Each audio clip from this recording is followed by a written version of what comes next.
Livro, página 200.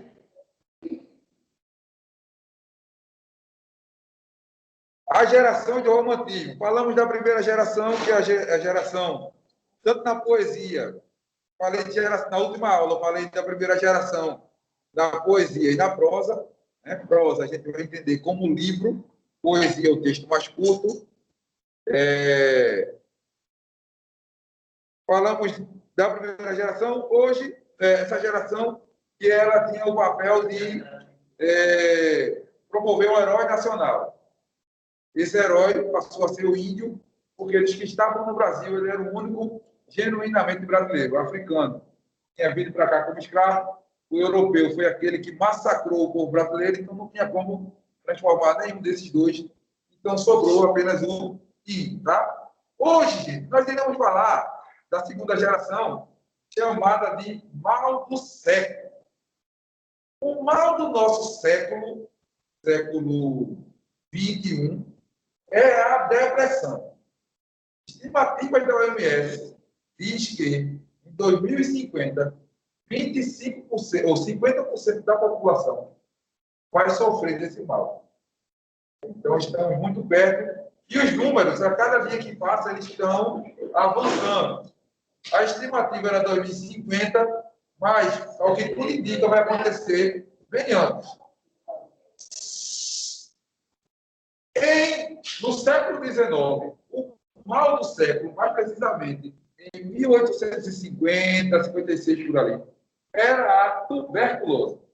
Pessoas que pegavam tuberculose, elas não tinham a cura, elas morriam rapidamente. Então, muitos desses escritores que a gente vai estudar aqui, eles morreram muito jovens, morreram aos 21, 22 anos, justamente vítima dessa doença. E o que foi que essa doença repercutiu na obra dessas pessoas? Falei para vocês no primeiro dia de aula que literatura a gente tem que entender a partir do contexto, vida do autor e obra. O contexto ele vai influenciar demais no que as pessoas vão escrever.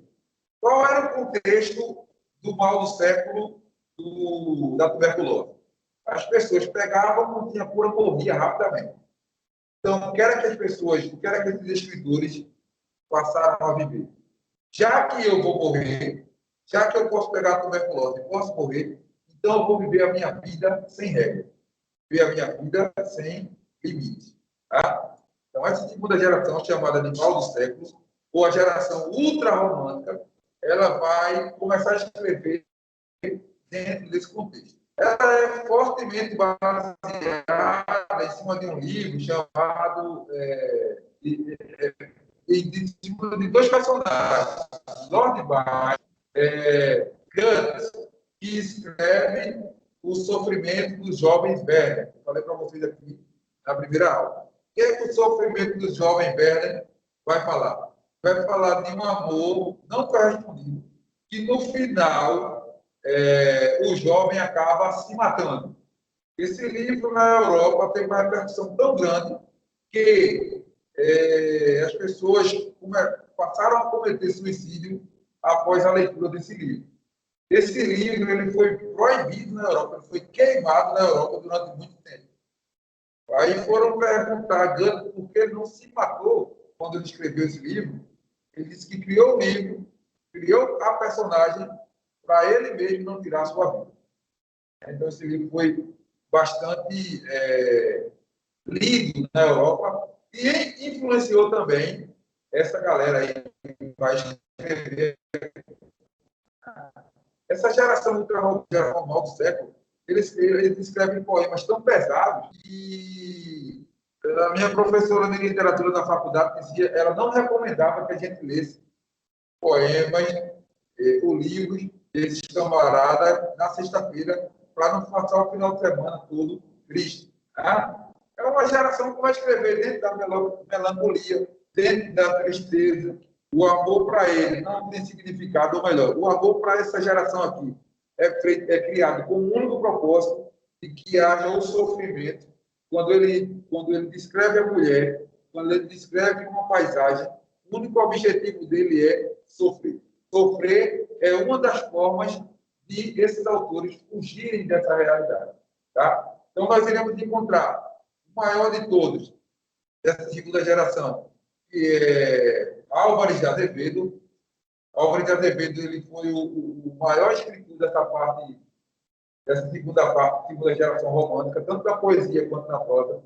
Nós iremos encontrar Junqueira Freire, iremos encontrar Casimiro de Abreu, e iremos encontrar também, por fim, toda vez que escuto, Fagundes Varela. Uma história muito triste sobre o Fagundes Varela é o seguinte: era normal as pessoas saírem para as festinhas. Essa geração também ela vai ficar muito ligada à prosa gótica. Era normal as pessoas fazerem festas em cemitério, né? E virava a noite ali, bebendo, fumando e declamando poesias, dizendo alguns versos. Tá? Ou então ia para cavernas escuras, inclusive tem até um livro, Uma Noite na Taverna, que a gente vai ler aqui. E o que era que eles faziam lá? Eles ficavam recitando os versos, e o auge da noite era quando um poeta ele falava os versos, tá? E no meio daquele verso, dava uma vontade de tossir nele. Ele pegava um pano branco, tossia ali, né? E saía ali um catarro de sangue da garganta dele. Então, eram pessoas que viviam uma vida sem limite, viviam uma vida sem regras, porque achavam que a qualquer momento a tuberculose podia pegar e matar. Outro fator interessante é que quando o Junqueira Freire, o Fagundes Varela estava em uma dessas festas, ele, ao chegar em casa, para não acordar a esposa, né, que ele tinha chegado tarde da noite, então ele tira o sapato no canto da porta, entra só, tira a meia, entra com a roupa, e quando chega a esposa está dormindo, ele não quer acordar, se deita ao lado dela. Fagundes Varela era um cara muito alto, né? Algumas pessoas dizem que ele chegava a ter quase 1,90 m. Alto, forte, pesado, né? E ele pega, se deita ao lado dela. Quando amanhece, ele percebe que deitou em cima do filho dele, recém-nascido de 6 meses. Então, ele vê ali que o filho dele não estava respirando, estava roxo, e ele matou o filho dele. Fagundes Varela. Então, ele passa a escrever sobre isso aí. Inclusive, tem um poema dele chamado Lembranças de Morrer, que é o que nós iremos estudar aqui, quando estivermos especificamente falando dessa geração aqui. Agora a gente está fazendo só uma geral, tá? Então, essa é a segunda geração. Se na primeira geração eu criei, o escritor brasileiro, ele criou uma identidade nacional, que a gente vai analisar bem, de maneira bem específica.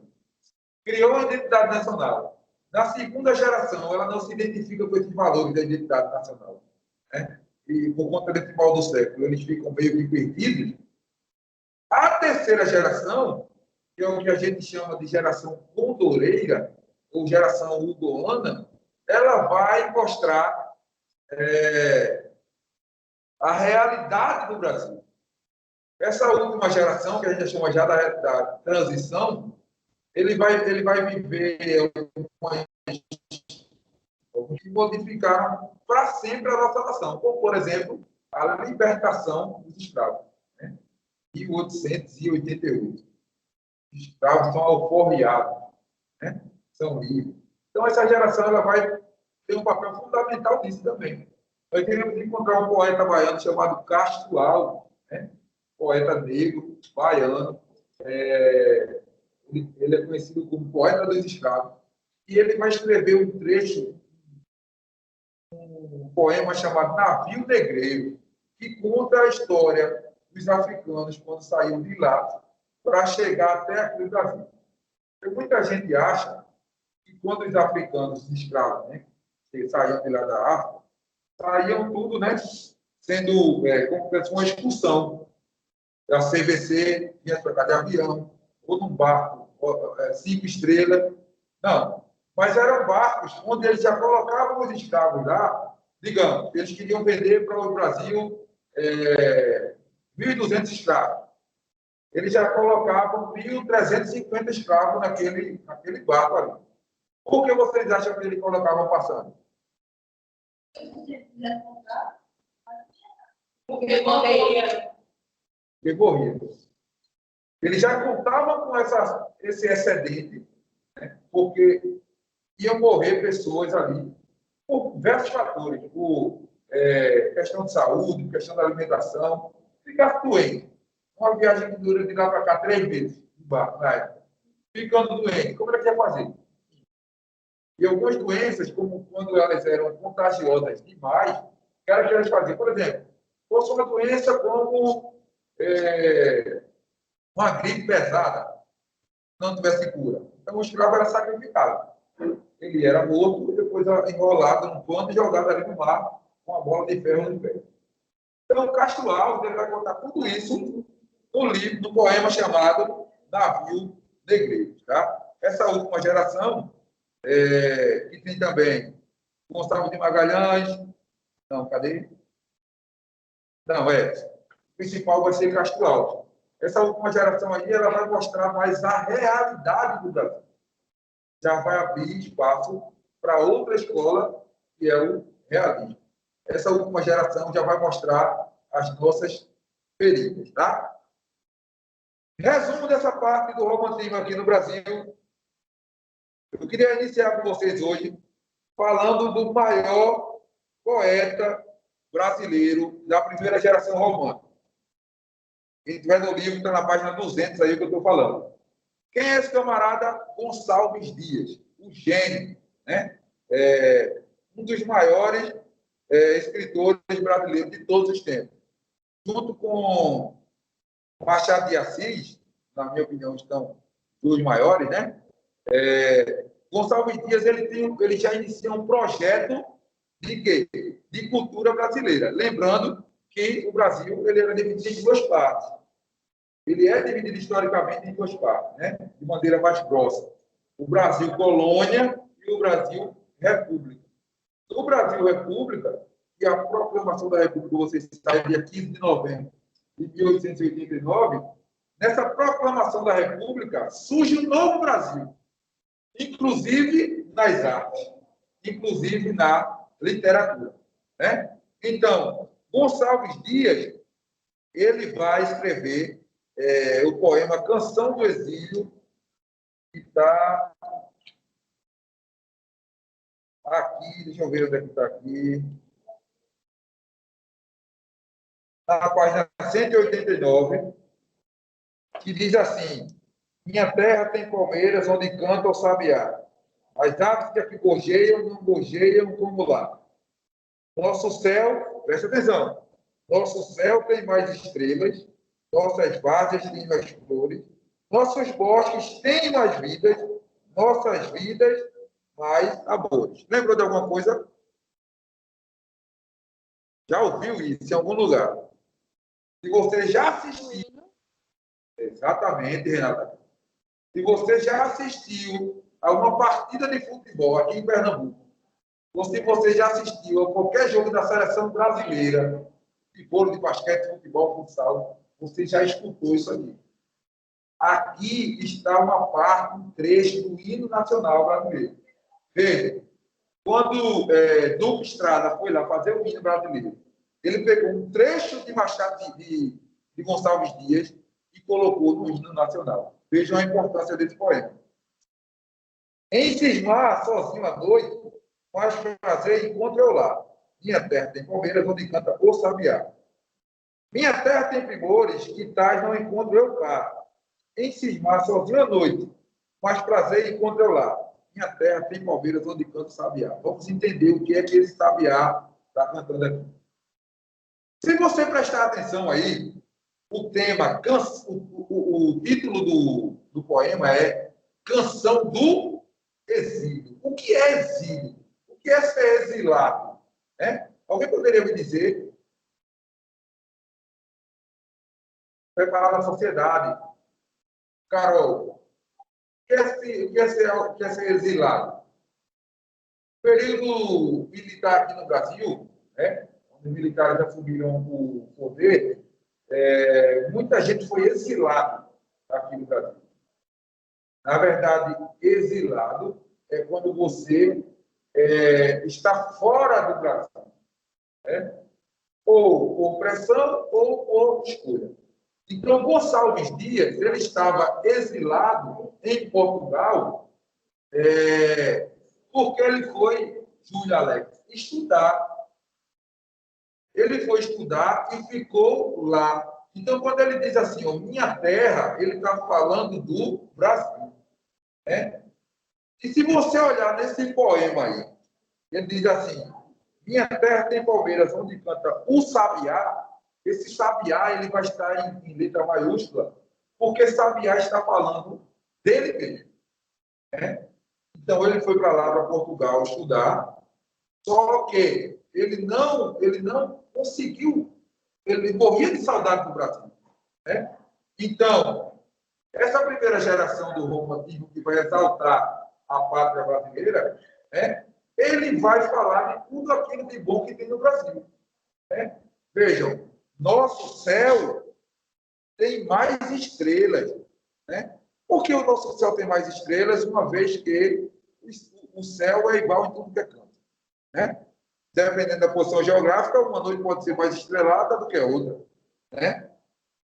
Nossas várzeas têm mais flores, nossos bosques têm mais vidas, nossa vida mais amores. Então, aqui há uma figura clara da primeira geração do romantismo, que é exaltar a nossa nação, é dar força, é dizer, não, o que tem no Brasil presta, sim. Vocês estão com a visão do Brasil errada, né?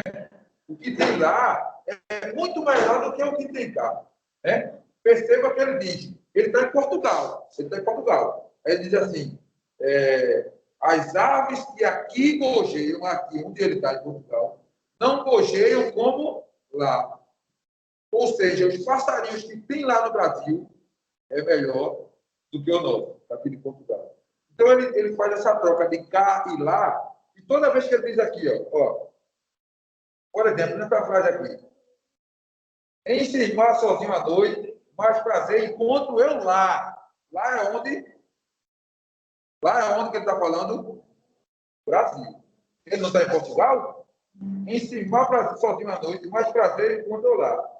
Minha terra tem palmeiras onde canta o sabiá. Quando ele está falando de minha terra, ele está falando do Brasil, tá? Então, aqui nós temos o poema Canção do Exílio, né? Deem uma olhada em casa. Ele termina assim, ó, o poema. Não permita a Deus que eu morra sem que eu volte para lá.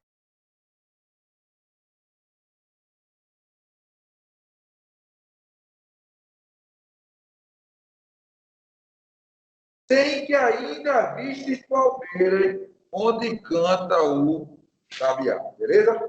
Então, quem é Gonçalves Dias, né? Filho de português e de uma cafusa, né? Ele nasceu em 1823 e ele foi um dos que mais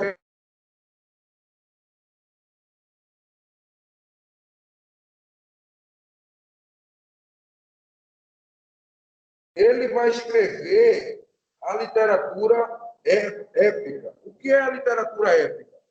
Alguém poderia me lembrar aí o que é a literatura épica?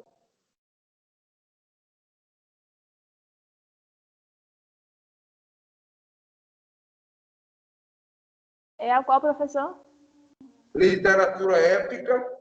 Literatura épica.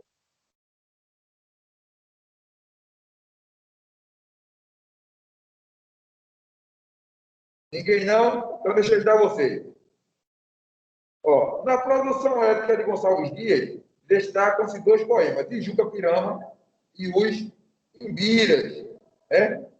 O que é que esses poemas vão falar? Lembrando que aqui agora nós iremos ter a exaltação de quem? Quem é que vai ser o meu herói? O índio. Eu não vou ter o herói nacional, os cavaleiros medievais. Eu não vou ter aquele, como aquele filme, o Rei Arthur. Quem já assistiu ao filme Rei Arthur? Ó, Carol. O Rei Arthur. Já assistiu? Assistam, gente. Vocês vão gostar. Cavaleiro Engatado da Redonda. É mais filme de época, filme medieval, né? Onde ali a Europa já tinha o seu herói. Né? A Europa, de civilização, ela está há 1.500 anos à frente do Brasil. A Europa de uma maneira geral. Né? E o Brasil veio construir o seu herói em 1830, veja, 18 séculos depois. 18 séculos depois é que a gente vai buscar o índio, e não é esse índio que vai ser um índio fraquinho. Não vai ser o índio que ofereceu ouro aos portugueses. Vai ser um índio desbravador. Vai ser um índio que luta para defender a sua terra. Vai ser um índio que é capaz de morrer para defender o seu povo. Nesse poema aqui, Juca Pirama, nós iríamos encontrar um índio que, quando ele está correndo na mata, o que acontece? Ele vê toras de bambu na frente dele e ele consegue quebrar com o seu peito. Então, ele deram uma forçada porque, justamente, essa questão do herói, há essa ideia de ficção. Né? A gente não vê, apesar que os filmes hoje, eles estão falando muito do herói que morre, do herói que apanha o filme todinho, mas antigamente não era assim. Né? Antigamente o herói ele só fazia bater o filme todo, ele só fazia ganhar o filme todo. Hoje, principalmente a Marvel tem mudado isso, né? O herói, por exemplo, o Thanos, ele era um pau da peixe nesse último... qual é o filme? Vingadores, né? Pronto. Isso aí não existia antigamente. Então, Gonçalves de Assis ele vai falar dessa literatura épica. Quando a gente fala de época, nós estamos ligados à literatura épica que vocês conhecem,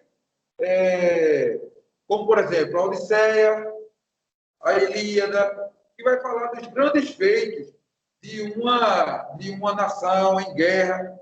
Isso é a literatura épica, né? Que vem do gênero épico. Tá? Deixa eu ver mais o que eu posso falar aqui. Perdão. No índio, o índio retratado em Gonçalves Dias, o que é que ele vai falar? Tudo que eu estou falando, gente, está no capítulo 11, tá? Eu não estou lendo tudo para não ficar chato aqui. Vamos lá. Tem uma teoria de um francês chamado Jean-Jacques Rousseau. Alguém já ouviu falar aqui, além de Carol? Pesquisem. Jean-Jacques Rousseau. O que é que Jean-Jacques Rousseau diz? É a teoria do bom selvagem. O que é a teoria do bom selvagem? Ele diz que o homem nasce bom e é a sociedade que o contamina. Eu penso diferente. Eu acho que o homem já nasce bom. Você vê duas crianças brincando, ela está aqui. Aí está Carol brincando com o brinquedo dela. Carol tem 250 brinquedos, ela está brincando com esse brinquedo aqui. Aí Carol pega o brinquedo dela aqui, e deixa aqui de lado. Vai brincar com os outros 250 dela. Aí chega a Bia, amiguinha de Carol, pega o brinquedo e diz: brinquedo legal, eu vou começar a brincar com ele. E uma hora, Carol faz o quê? Deixa os 250 brinquedos dela de lado e vem em busca daquele que Bia pegou.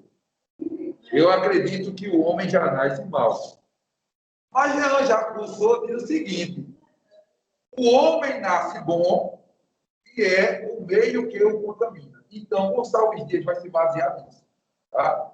O índio, ele nasceu bom. O índio, até o português não chegar aqui, ele era bom. Mas quando o português chegou aqui, o contaminou. É a teoria do bom selvagem.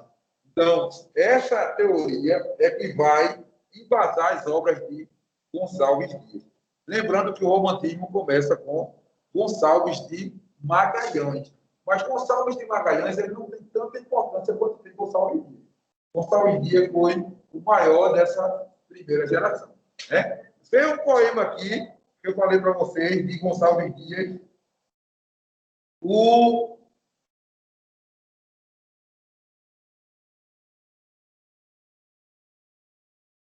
o poema de Juba Pirama. Diz assim, ó. Meu canto de morte, guerreiros ouvi. Sou filho das selvas, na selva cresci.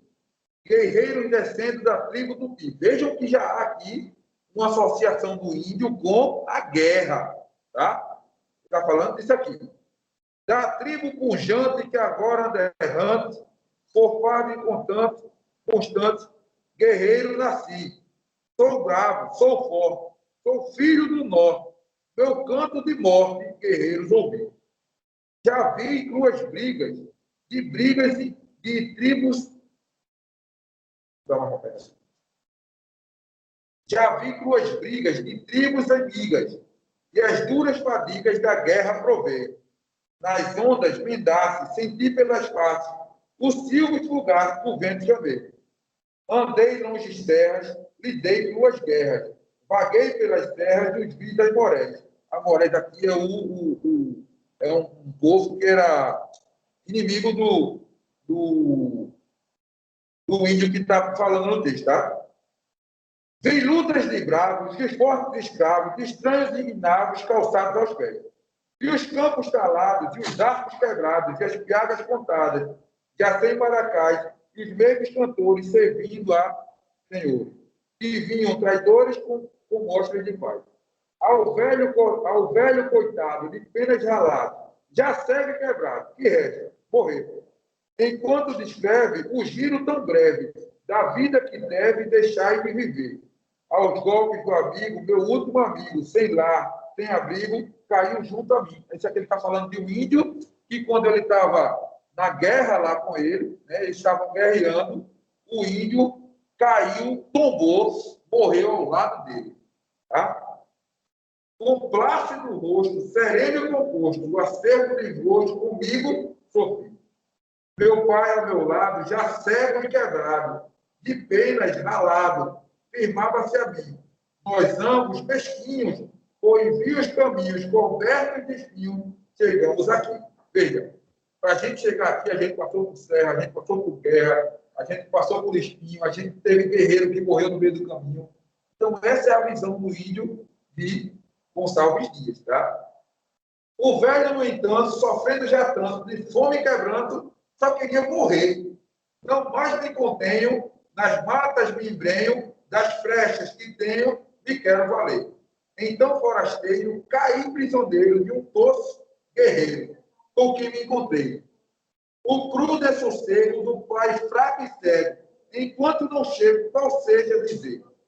Eu era seu guia na noite sombria, a só alegria que Deus lhe valia. Veja, o índio falando de Deus. Isso aqui é totalmente fora de cogitação. Então, aqui a gente já há uma forte influência de quê? Da igreja. A igreja sempre influenciou na literatura. Tá? Em mim se apoiava, em mim se firmava, em mim descansava que o filho lhe sou. Não viu, não indignava, mais forte, mais bravo. Serei vosso escravo, aqui virei ter, guerreiro, não coro, do pranto que choro, se a vida deploro, também sei morrer. O que é que vocês entendem desse poema e dessas características que Gonçalves Dias vai retratar do índio no poema dele? Vocês acham o quê? Como era o tipo de índio? Carol. Como era esse tipo de índio que Gonçalves Dias fala desse poema dele? Foi? Guerreiro. Larissa. Valente. Bia Barbosa. Também. O irmão de Carol. Sei lá. Júlia Alex. Ó. Percebam que essa vai ser a construção do índio brasileiro. É mais ou menos isso aqui. Um índio que sobe penhasco, que está no meio de espinho, que entra numa guerra com uma flecha de arco quebrada. Como o cara vai entrar numa guerra com uma flecha de arco quebrada? Né? Seria a mesma coisa de um policial entrar no tiroteio com um revólver sem a bala. Mas esse era o índio que Machado de Assis queria passar. Esse era o tipo só quero dizer Machado de Assis. Gonçalves Dias queria passar. Era um índio que era muito forte. Então, em todas as obras de Gonçalves Dias, Maria Eduarda, ele vai falar disso, tá?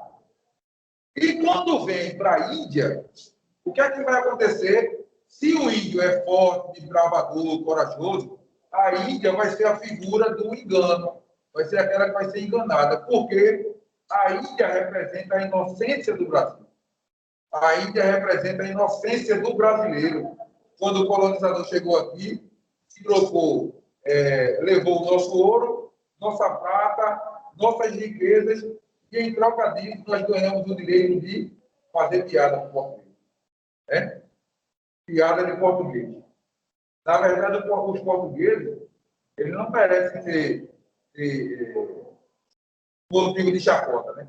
Mas é só o que tem até essa chargezinha que eu estou falando. Nós não levamos nada em troca, ele levou tudo da gente. Tá? Outra coisa. Essa aqui é a parte épica. Essa aqui é a parte épica. Tá? Na parte lírica, né? Cadê? A poesia lírica de Gonçalves Dias é um dos pontos altos da lírica nacional. Empregando com sabedoria recursos que lhe deram... Não, deixa eu dar uma adiantada aqui.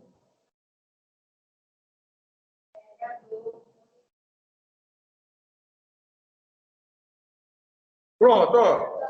Na parte da poesia lírica, vocês sabem que lira, é algo mais suave, né, Bia? Então, carequinha de casa para vocês.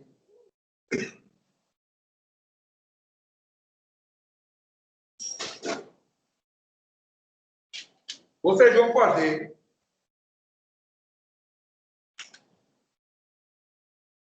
o exercício da página 203. Ô, professor, pede para alguém mandar para no grupo do livro, por favor.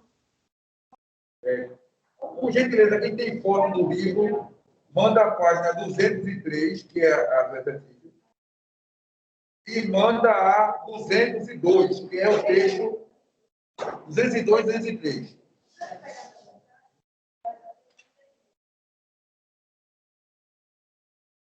E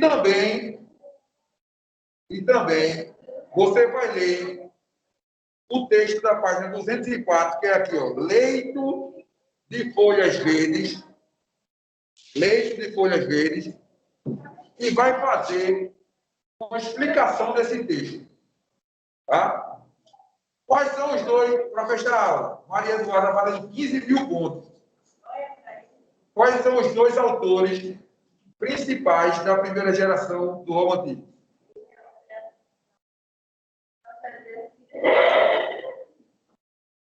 Ana Carol. Os dois são Gonçalves.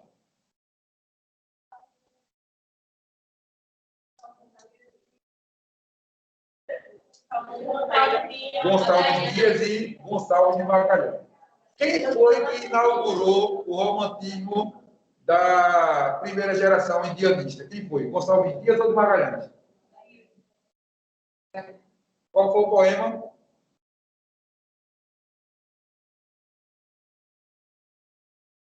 Se você não prestou atenção até agora, essa aula fecha agora.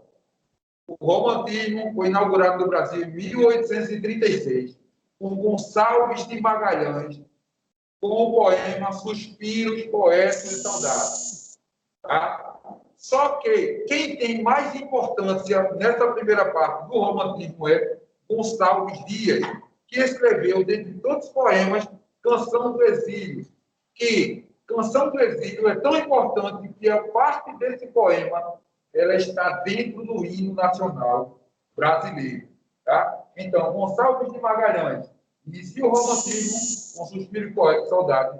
E Gonçalves Dias ele é o mais importante, que ele vai exaltar um herói nacional. Quem é esse herói nacional? O índio. É um índio fraco ou forte? Beleza? Deixa eu parar a gravação aqui.